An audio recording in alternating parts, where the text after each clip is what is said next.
I now recognize the ranking member, the gentleman from Mississippi, Mr. Thompson, for his opening statement. Thank you very much, Mr. Chairman. Mr. Chairman, Americans have gotten used to political theater from congressional Republicans, but this hearing is a new low.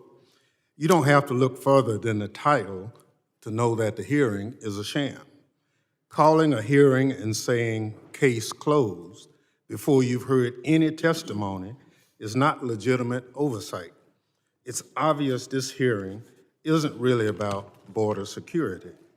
It's not even really about Secretary Alejandro Mayorkas or the Department of Homeland Security. It's about partisan politics. It's about House Republican leadership catering to its most extreme MAGA members who want to impeach someone, anyone at all.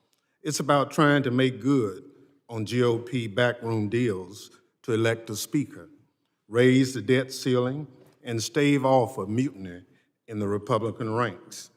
If the hearing title alone doesn't make it obvious, just look at who the majority has invited to testify. The last time this committee called Mr. Wolf to testify, he was serving a role as acting Secretary of Homeland Security. He was asked to testify to the committee's annual hearing on threats to the homeland, but he refused to appear. He was subpoenaed and ultimately defied that subpoena. Mr. Wolf was a no-show at a hearing to inform Congress on terrorist threats facing our nation.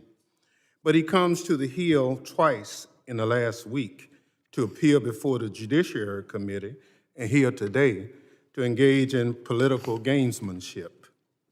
Perhaps Mr. Wolf is also trying to distract from his abysmal tenure at DHS, a tenure that included the department's intentionally taking children from their parents at the border, changing and delaying a report on Russian interference in the 2020 election, and misusing DHS personnel to crack down on peaceful protesters in Portland.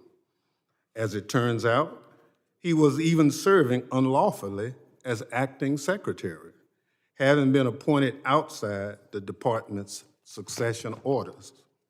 In fact, Mr. Wolf was the 5th person to run DHS and the 2nd to do so unlawfully in less than 3 years under President Trump, a stark reminder of the chaos and dysfunction of that administration. I expect that today's Republicans will try to rewrite the history of the Trump administration and its border security and immigration policies. But the truth is, under the last administration, DHS took children from their parents, forced individuals fleeing violence and persecution to wait in Mexico, and expelled unaccompanied children at our border. The truth is, the last administration dismantled our lawful immigration system to the point where it could barely function. The policies were not only terribly cruel, but also incredibly ineffective. They didn't address fundamental border security challenges, fix our broken immigration system, or respond to the ongoing global migration phenomenon. Instead, they made the problem worse. For example, the number of encounters at the border jumped sharply after President Trump implemented Title 42, and they made vulnerable people suffer. That is the mess the Biden administration inherited, and that is what Secretary Mayorkas has had to deal with since taking office. Mr. Chairman, legitimate oversight follows the facts, and the facts is that the Biden administration's plan to address these challenges are working. The number of Border Patrol encounters have plummeted by 70% since the Biden administration ended Title 42 last month.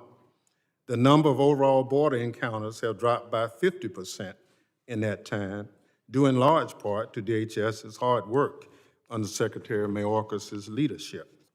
The Biden administration has reestablished lawful pathways for migrants to access the asylum system. It has also utilized parole on a case-by-case basis for those fleeing certain totalitarian or communist regimes in our hemisphere. At the same time, it has made clear that our borders are not open and those arriving outside lawful pathways will be sent home. Recent deportation and removal numbers reflect that hard reality for many. Unlike its predecessor, the Biden administration is enforcing border and immigration laws in an orderly, humane way, consistent with precedents set by prior administrations of both parties.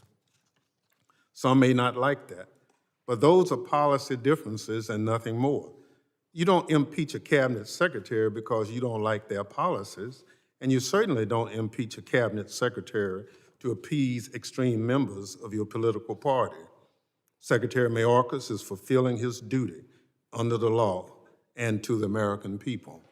If the Republican majority doesn't like what he's doing, they should work with Democrats to pass bipartisan border security and immigration reform legislation. Apparently, they prefer political theater and sloppy, inaccurate, quote, unquote, report instead. Mr. Chairman, I yield back.